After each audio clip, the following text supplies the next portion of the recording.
So this is the Stay Healthy Experience, hosted by Robert Ferguson, Barbara Kris, and Daniel Baldwin, who is shooting a pilot right now. And unfortunately, he can't be here. We miss him. He met Katie, and he likes Katie. And he's like, how is Katie doing? And I'm like, can I call in? Can I do something? So let me just open up, Katie, and say that Daniel says hi. Hi, Daniel. And so does Michelle, right? Michelle says hi, too. Hi, Michelle. And I would say Adam would say, hi also. Miss you, Adam. who Adam is a friend of yours. Yes. Friend of mine. Okay. And I had the opportunity a few months ago to meet Katie at a nice restaurant in L.A. And thanks to Adam. And we met and here we are. Yeah. Yeah. It was my birthday, actually. That's It was your right. birthday? Yeah. Oh, Yeah. happy belated birthday. It was months ago. So on your birthday, like, does anything totally change for you, or is it kind of like you treat it like just every day? I mean, I feel like after 30, it's kind of like it's all the same. I don't know. See, I didn't even think you were 30. Oh, well, thank you. Nice. I know. Yeah, Thanks. she's younger than 30. Oh, well, I mean, you're what, almost? easy. I know. That's right. Be nice. That's right. I just turned 47. No. Yes. Oh, my goodness. Yeah. Yeah. That's why I would never, ever think that. Oh, thank you so And when much. she works out, like whenever she's in the gym working out, Here we go. she's always Here we looking go. at herself in the mirror, like every exercise move. And actually, Daniel does the same thing. Oh, see? Yeah. Because we're watching our form. Okay, that's what it is. Right, Daniel? We're watching our Interesting. form. Yeah. Now, so let's start off by, like you're on this hit TV show, and you have this really cool, amazing life. And as part of this amazing life, you were born and raised in Utah. Yeah. So did you grow up Mormon, or are you Mormon? No, never have been. Still not Mormon. But yeah, I was in Park City, and I think it's a little bit different from the rest of Utah. There's still a lot of Mormon, but I feel like a lot of the people who moved to Utah, moved to Park City, were always from somewhere else. Like my mom was from Southern California, my dad was from the East Coast, and that was kind of like the story for a lot of people. So yeah. Why did they pick Utah? Yeah. My dad, they met there. My dad was living there working for ski resort, just kind of like supposedly for a season, but kind of just ended up staying there.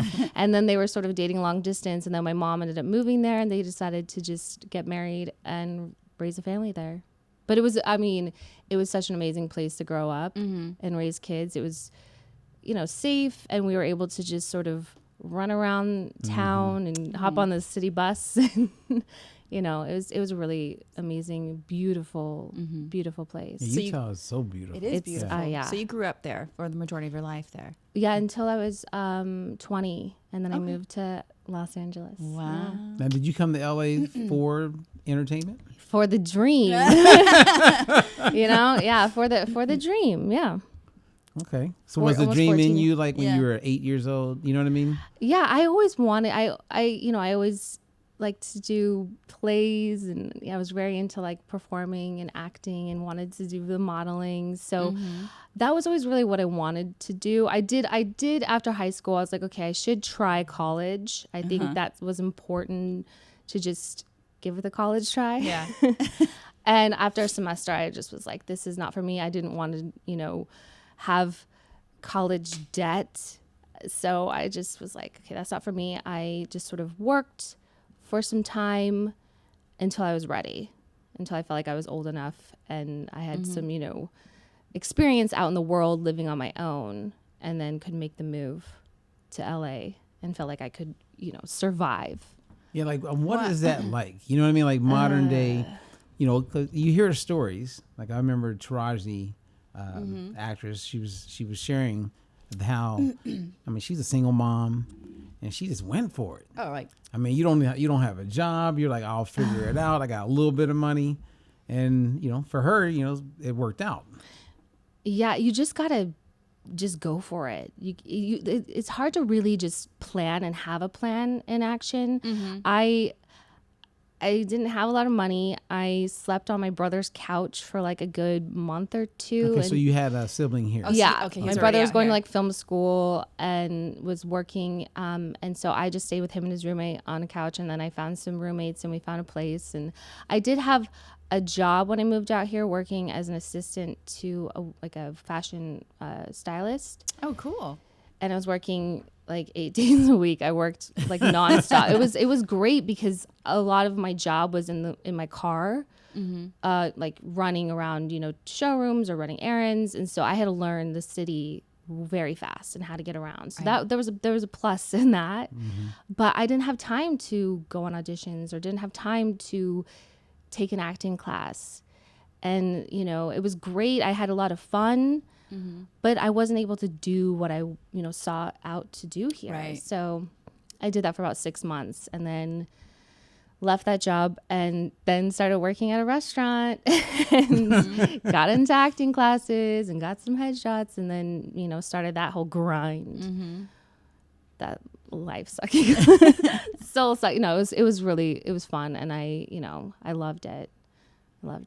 And then from there, I mean, that led to. Oh yeah, Would you say that led to kind of what you're doing today, or? Yeah, I mean, taking restaurant job after restaurant job, and then ended up working at Sir Restaurant, and then the next thing you know, they start filming Real Housewives of Beverly Hills, and then about 2 years after working there, they were like, we want to do a show here about the staff here and who's interested, and me and my best friends at the time who I'd met there were like, we got Sign us up. yeah. So that's how it happened. So I mean, the whole time you're grinding, going to auditions, working at a restaurant and hoping to get a job that's gonna put you on TV. Right. You don't think that taking a job at a restaurant is going to be, right. the ticket. The vehicle, It was crazy. So how long how much time had passed since when you got there and then the show actually started? So I started there in 2009 and it was 2 years later. Well, it was like 2000. I'm trying to. Our season 1 premiered in 2013, so 2012 actually. That we Okay, so about 3 years. filmed. Yeah. Wow, Oh my God. your show has been on that long. Yeah. Yeah, it's our season 8 is airing right now. Whoa. I know. No, okay, and I It was feel wild. like so like for me, like a lot of people, I don't watch a lot of TV, but I do watch YouTube, and I'm good at going online and all that, right? And there's things that I do watch, but when I first learned about your show was when I was at Adam's Restaurant when you guys came out, and I was like, well, what's that? And everybody's like, what's wrong with you? I mean, I'd be in that boat too. Yeah. Yeah, I was just sitting there, but my 12-year-old, she knows all about your show. Oh, really? 12? Yeah. Well, That's I guess they very make comments on young. TikTok or. I mean, 12 is pretty young. I wouldn't say that's our target No, it's not. demographic. Well, she's aware of the show. She doesn't watch it, I don't think. But, Okay, Well, yeah. I know she doesn't, but she's very aware of it. Like when I Yeah. said Vanderpump, she goes, "Oh, yeah." Okay. Vanderpump." Right. Sure, yeah. Well, we know that name. Yeah. But in the show, do you guys still work at the restaurant? Not anymore. Okay. Not, yeah. So everything's changed. Starting this year, yeah, no.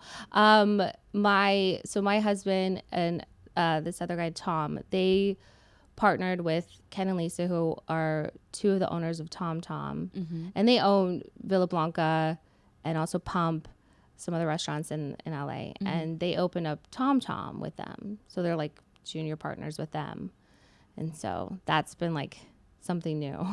So it'd be New so there addition. could be a whole nother show, another spinoff, right? Right. I mean, yeah, I mean there's a lot of things, a lot of different paths that the show could take, and I think it's let's just see where this can go. I think we got a lot of miles left in us, and I think we're all kind of growing in some ways. Right. We're still kind of big kids. We definitely get into trouble, and it's the same kind of debaucherous behavior. We like to party, we like to go out and have some drinks for sure. But we've bought some homes. We're married. Jackson and Brittany on the show just got married this past summer. My friends Stassi and Bo are getting married later this year. So we are growing up, and then we're talking about starting families. So there's this whole new chapter in our lives starting that I think the people that have been watching us these past 8 years, I think would be interested in seeing, hopefully. So yeah, we're not at the restaurant anymore causing that kind of trouble, but but there is still some trouble to be had. So we'll see. Is it strange, especially probably the earlier seasons, just how weird it must be to have a camera crew following you? Does it take away your ability to be authentic or like really you? No. Like you feel like you have to like, That's what makes it work, is that you can be you in front of the camera. It was or did weird. it take time to get there, I guess? No, it took about 20 minutes. You would think, and I guess for a lot of people, like they, are very much aware that there's a camera there. Yeah. And it would take time to feel comfortable. Yeah. And, but after a few drinks, you forget. But now it's almost weird when they're not there, I guess. But yeah, we just live our lives the same way that we would if they weren't there, Right. We've just gotten used to just being just very open and authentic, and just if we're gonna get in a fight with our husband or with our friend, we're not gonna censor ourselves. You just got to. See, it's more entertaining that way. So this is what my gut is telling me this about you. Okay, because so when I met you, you have this energy that is infectious. Oh. And it's because it feels real. Like it's you'll pick that up as we're talking. But there's just this part about you that's very intriguing, and I think people just feel they can relate to you. Like you come across like in a way where like everybody from Beverly Hills to little town in Missouri goes, I like her. And that's why it didn't surprise me when, we mentioned Katie and Michelle. Right. Was like, I love her. I love her. She's my favorite. Oh, well, that's really nice, because I feel like not many people, that might be an unpopular opinion, but thank you. Well, I picked that up. And so this morning I was like, okay, let me go online. So I went online because I hadn't seen anything. So it comes up, and there was you guys are all sitting. I think it was after one of the shows or the season was over, and everybody was talking, and you shared with them the accident you were in. Yeah. Oh, right. And I was like I think when people have like situations like that happens in their lives, there's this compassion and empathy that they own, and that you can feel it from them, and it makes you want to like them. I just felt like there's a humility about you, and to go through anything is tough. Yeah. Yeah, that was a tough. My only time seeing you on there was that moment. Yeah, can you share about that? Yeah, that was a very, life-changing moment. So it was actually like right when I got hired at SIR. It was in 2009, in November, and I was hanging out at a friend's house. It was just a few of us, and we went up on the roof, and there was a big skylight, huge, and I sat on the edge of it, and it was an old glass, and skylights are not supposed to break, but it broke, and I fell about 25 feet and landed on a staircase. Below was like a staircase, and I had hit my mouth on like a handrail and fell back and hit my head. So I had broke my jaw, broke my collarbone, ribs, and had a brain injury. It was a subdural hematoma. So I went to ICU. I don't remember any of it, thank God. Wow. But yeah, I was in ICU for a couple of days to, they had to watch, obviously for brain injury, to make sure bleeding had stopped. And then they transferred me out, and then I was out of the hospital. But it was like a long, recovery. Right. I had my jaw wired shut. Then I had to have a plate put on my jaw to make sure it healed correctly. And then obviously, with the broken bones and like just all of that, then having dental implants, and just like the physical healing took quite some time. And then after that, like I dealt with a lot of like PTSD and like survivor's guilt, and then bouts of like depression, and just a lot of mental and emotional like healing, and just being, 24, 25, facing, mortality in a weird way that you shouldn't have to deal with at such a young age, when you have like, your whole, or supposed to have your whole life ahead of you. Right. And now you have these like weird thoughts in your head of just like, well, maybe I don't have my whole life ahead of me. And like, what does this mean? And how do I just go and live my life and try to be carefree and try to not like take things too seriously, or it just trying to unpack those things in your head was hard. And it changes your personality in a lot of ways. I bet. Too. So I definitely, my, patience and my tolerance and everything was like shifted. So, and it went on, and it still was there with me. It's, you lose like a little bit of yourself. Like you're never like the same person again. And that was a bummer to me, to put it lightly, but like it was a bummer. I was just like always just wanting to feel the same again, and I can never feel the same again. So now after going through that, and now as you meet fans, does that come up a lot? Do people make comments about that since you shared it like on national television? Yeah, and a lot of people have similar stories of very traumatic events and accidents and injuries that they've had that, so there's a lot of relatability there, and it's nice to feel not alone. Yeah. And I'm really grateful when people come to me and share their experiences with me, and just their willingness to be open with me about that, and just having that sort of level of understanding and compassion, for sure. Well, is there anything that you shared, through the show that surprised you as far as how well it related to other people? I mean, there's a lot of things, but I think my accident for one, and then also struggles with, body image for sure has been a big one, because, that I think obviously with women, especially with like the media and, trying to maintain healthy body image when they put out this like projected image of like what you're supposed to look like, or what beauty is, or what's acceptable, or what, that can be difficult, especially when you have social media and trolls and everyone telling you and trying to, reminding you, it can be very difficult trying to, feel comfortable in your skin and trying to love yourself every day while your body's, changing and trying to, tune out that noise can be difficult. And so trying to have that voice and be vulnerable and everything like that can, be difficult. But when I can be candid as possible about that, and then have people be, receptive of that, and trying to speak about body positivity in a way that is like healthy, but what am I trying to say? Well, I mean, I get what you're saying, because it's almost like you.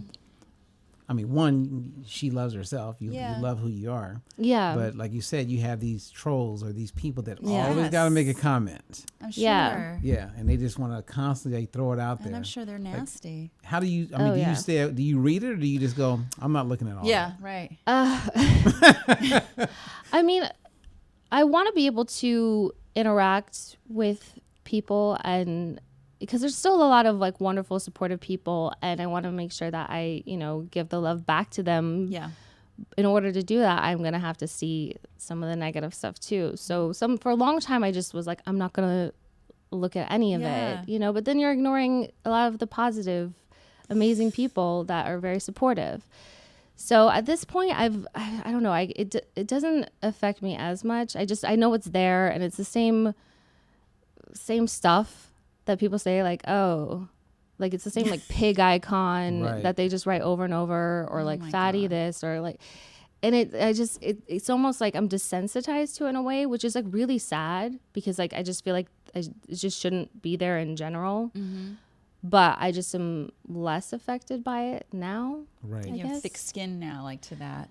Yeah, I guess. But well, you know, like I was thinking, like there was a day where I literally wanted to give you a call, because I wanted to talk to someone that would get what I was trying to, like, what I wanted to vent. And it was Lizzo, the singer. Yeah. And so Jillian Michaels had made a comment that she's unhealthy, she's overweight. And it bothered me when Jillian made that comment, because we don't know what her body composition is. Right. And there's a lot of people who look a certain way, but they're healthy as a horse. Yeah. And I just felt that was so negative coming from a person of authority or influence to make a comment about someone. Yeah. But then I was really happy that Lizzo, she don't care. She doesn't care. Right. So I went on TikTok and I was like, yeah, she don't care. She's just owning it. I love Lizzo. Yeah, you need to go on TikTok. Lizzo check that throws out. it down. Yeah. So my daughter's there like, Daddy, you want to see Lizzo? I was like, yes. And we did my first TikTok the other day, and we were looking. I'm like, all right. Yes. I mean, hey, I'm a supporter of Lizzo, and the word is out there. I told her I would work with her in any facet of health, but I would not be the first one to say she's unhealthy. I know. So nobody knows. I mean, we don't know that. Yeah. That's just like, why would you? It was just like a irresponsible slam. of Yeah, Jillian exactly. Michaels to make the comment. It really was. I agree. And so that's what I wanted to call. I was like, I think she probably think I'm weird now. You know? I'm like, I'm serious, because I was really heated. Yeah. I was bothered because there's so many people that are being body shamed by people who are just, it's their opinion. Yeah. And then it gets taken as like the gospel. It's horrible. Yeah, and I guess and especially through social media, especially for someone like you too, you hear it so often, and it's just like this constant, like you said, it's just noise. And as much as you try to mute it and get rid of it, like it's there. And how that impacts your efforts, and you just can imagine, just let's say even with my own personal weight loss clients, they're dealing with their own struggles too, let alone not with thousands and thousands, or who knows, watching you and picking apart every little thing. Oh yeah. And I'm looking at you, and you're beautiful. Well, thank you. And just how nasty people can be, and how that just impacts someone's journey just to try to make themselves better. And I don't even know if I had a question, but it was just a comment, like how you just deal with that. Yeah. No, it's hard too, because it's like, as much as you realize that these are the opinions and comments of people that you don't know, and so you can't put too much value in it, it's still pollution, and it's still when you see it, it's going to creep in. You're only human, and it will be toxic to you, and it will start to affect you, and when you're trying to work on yourself and feel good every day, it's going to weigh on you, and it's going to have an impact, no matter how strong you are, no matter how focused you are, no matter what. Absolutely. And that's what I don't think people understand. And so when people like feel emboldened that they can be the authority on something to say these kind of things, they don't understand. Like, they might not think when they're sitting behind their keyboards that it's gonna mean anything. It absolutely does. Right. Yeah. So. And you can't jump in there and fight. Well, look at your head, I don't want to, though. That's right. She put it. I like how you put that, though. It's pollution. It really is. It's pollution. It's and toxic. it comes in different ways. Like one thing I share with clients all the time. Okay, and this is a tip for anybody who's watching, is I'll never forget. I was watching Oprah Winfrey. She was on the Johnny Carson show, and Joan Rivers was replacing, like, he wasn't there, and she would always replace him. And so Oprah, she's like on her way up. I mean, I think she had just done Color Purple or something. And so she's on the show, and Oprah has shared this many times, and you can even Google and find her talking about it. And Joan Rivers looks at her, she goes, "Hey, welcome to the show." And Oprah's like, "Yeah, good to be here." And then Joan Rivers out of nowhere goes, "Boy, you're fat." Like on national television. So how do you get like that? Like, what do you do? Oh my God. So Oprah's like, I guess I eat a lot of chips. And then they kind of giggled about it. And then Joan didn't let her off. So they talked a little bit about why she was on there. And then toward the end, she goes, look, I want you to come back on the show. And if you lose 20 pounds, I'll donate a certain amount of money to a cause. So what is Oprah going to, she goes, okay. Oh my goodness. So she gained 20 pounds. So that's what I share with clients. I go, sometimes you know how you want to improve the shape of your body, but what will stop you from doing it is you don't want other people to think that it was them that made you be successful with that. Yeah. And so you sabotage your own potential just because it's really not coming from you, even though you want it to come from you. And I can see that in social media where everyone's like, look at her now, she's finally losing weight. And you want to be accepted for who you are as a spiritual being. Right. Yeah. And not because you lost weight. When you look a certain I way. don't know, that makes sense? Right. That makes a lot of sense. Oh my yeah. God. And I've seen that really slow down quite a few people. So then it goes back to like coming up with a reason why. And then staying focused on that reason why you're doing it. It's kind of like if I said, all right, Katie, you're going to be Batwoman. And to get in that costume, we got to drop 20 pounds. That makes it easier for you to make that happen because now it's about for that role and no one can say, I'm not doing it for you guys. I'm doing it because it's part of my career and my job. Right. It's kind of like when Denzel Washington did Hurricane, he got ripped. Right. But he was going to play a boxer. So it kind of just gave him the energy and it made it okay when he was with this group of friends. They go, oh man, you got to eat this brownie. Dude, I got a movie on. Oh, right. You know what I mean? It made it so much easier because you have this he could put it on that. You have this thing to like focus on. Yeah. Yeah. It's kind of like I know like with Daniel, when it comes to recovery, he won't let himself be in a room or an environment where everyone's drinking and doing all that because it doesn't help him stay in recovery. Right. Doesn't serve him. Yeah. And he's not going to be that guy that's just going to fight through it. He's going to say, hey, guys, I'll be back when you guys are done with the drinks, but I'll be outside doing this. And I've seen him do it many times. But everyone's okay with it because they know he's in recovery. So if he wasn't in recovery, then what would we do? We would say, dude, come on, man. Right. Dude, come on. Try You to know what I mean? push You him. give him a hard time, and then he would probably stay. Right. But because he's in recovery, we're way more accepting to not give him a hard time. Correct. Because Yeah. we know why. The why. Right. It's like when you think about it, like with every client, like if you say, I'm gluten sensitive. Oh, okay, I'm sorry, I didn't want to push the bread on you. It gives people a way I don't out. want to throw it at you. Yeah, or you say, no, if I eat that, I may explode.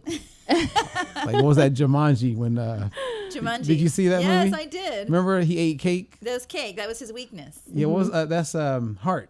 Kevin Hart. Kevin Hart. Did Yeah. you ever see Jumanji? Yeah. That was hilarious. Like, total. Yeah. I just watched it like recently. Like No, that yeah, one. we saw it, yeah. And he blew up. I was like, oh, that was great. That was.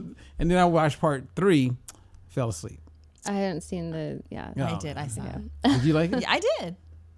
Okay, maybe I was tired. Yeah. You maybe just Because I'm saying it didn't compare to like part 2. Part 2 good. was hilarious. It was good. And part 1, I actually like part 1. That was my favorite. The very first one. The one with Robin you, Williams, You right? can't like the original is always gonna be. Yeah. Of course. Yeah. That's a good original. Yeah. That was great. Yeah. So, but part They're 3. all good. Yeah. Well, I don't know. So we only have like 5 minutes. Okay. I mean, We're done drilling you, right? well, no, I mean, it's just, it's funny. I kid you not. I thought about calling you because I wanted to vent on that whole thing. So if I ever call you, I'm just calling because sometimes people just don't get it, No, yeah.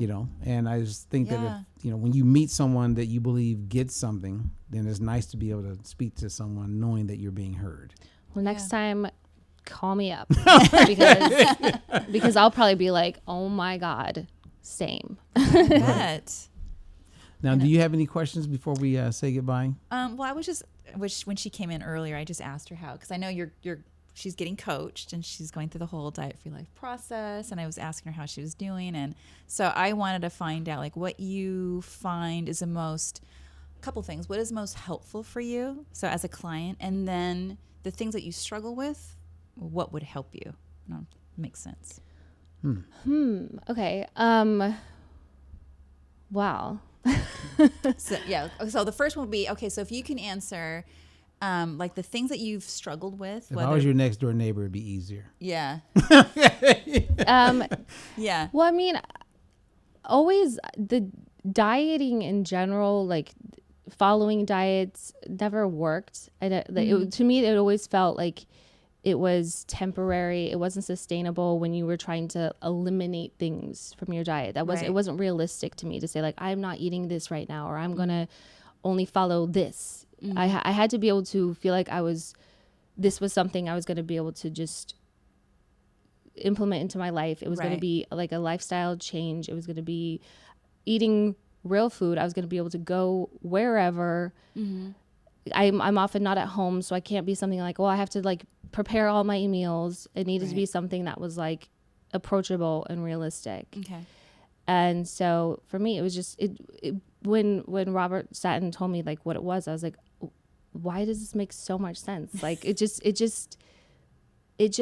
made so much sense to me, and it just felt like I was still eating everything that I loved, and I didn't miss not eating certain things, especially in the beginning, not eating like fast carbs, like certain stuff like bread. I was like, oh man, that's gonna be awful. But I was still eating like things that I loved. I was still having like cheese, and like I love black beans so much. So like I gotta like, but so I wasn't, and I was feeling really good, and I felt full, and and I could still have some tequila. So I wasn't feeling like I was missing out on life. I wasn't feeling like I couldn't go out to dinner. I like all those things that diets like restrict you from.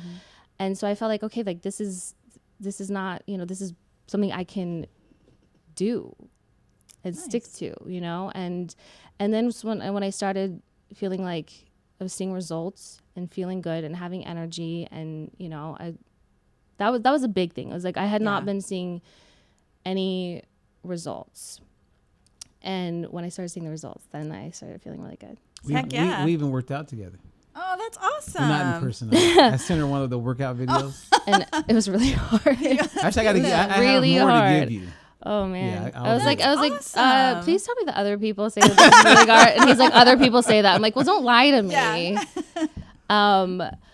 But yeah, and then the things that I've roadblock. I don't know. She doesn't. She's really got it. Like she's doing great. No, I think right when I started feeling like, okay, maybe I need like a little bit more variety, then he was like, okay, like maybe have a fast carb in there once in a while. And I was like, okay, rice. Yeah. But yeah, no, otherwise like I feel good. Like I just, yeah. I mean, life is good. Life is, and your husband, I really like your husband. I do too. No, he's a cool dude. Like he has a really good vibe, energy about him, and you can tell how much he loves you. Oh, which is I know. It's always good to like see that, because I've given that a shot and it didn't work out for me. Oh, don't give up. I'm not giving up.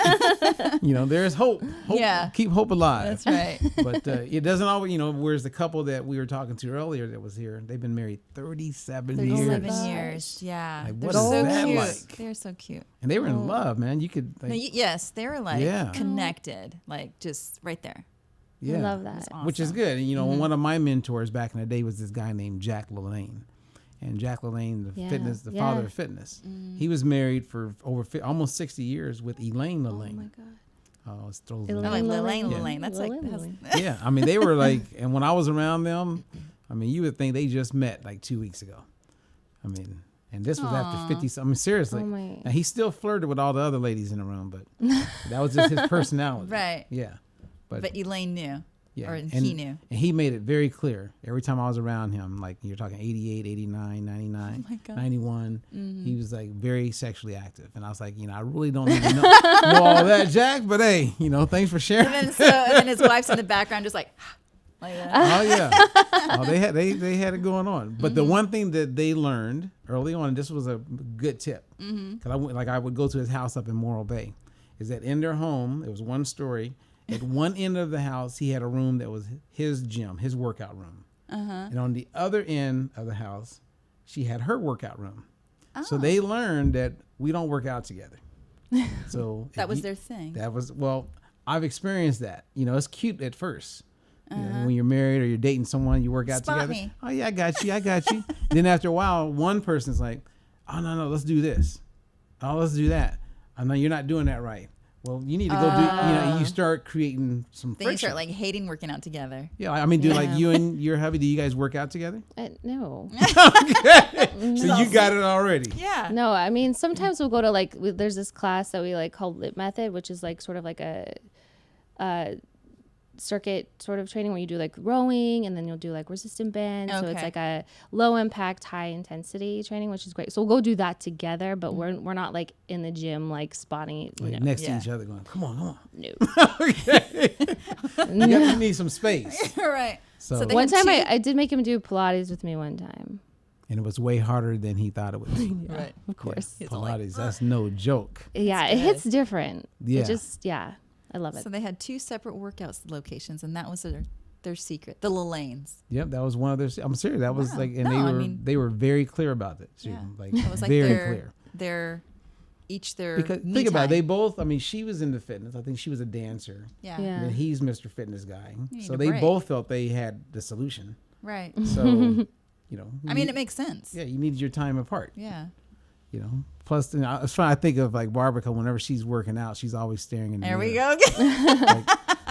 Or it's like sometimes couples need like separate bathrooms because that could be the one triggering thing that like, Oh, you good know. point. Separate closets. Or Yeah. whatever. Yes, I totally agree. Sometimes Get out that's of my just like the stuff. one thing that you need. If that's the one thing that you're going to constantly butt heads over, then just separate it. Yeah. See, I I like get that. it. See, people didn't know they were going to get this kind of wisdom today. I know. See? But anyway, I just want to say thank you though I know. for Thank you. making Thank time you to so much. be on our little show and share some insight, because there's so many people that want to get into the Hollywood game. Mm-hmm. And that being said, any words of advice to Yeah, them? that's right. Getting into, I mean, you just got to do it. If you decide that you want to do it, don't overthink it. Don't try to have too much of a plan. Just do it and you'll find a way and you'll figure it out and give it all you got. And just remember that it's tough out here. Survival of the fittest. But, but you know what? Where there's a will, there's a way. But yeah, that's all. Nice. Well, thank you. And for those who are tuning in, as always, we want to say, get healthy, be healthy, and always stay healthy. Hello, everyone. This is Robert Ferguson, and thank you for watching our show. Now, be sure to like, subscribe, and click on the bell so that you are notified whenever we upload new shows. Again, thank you for watching.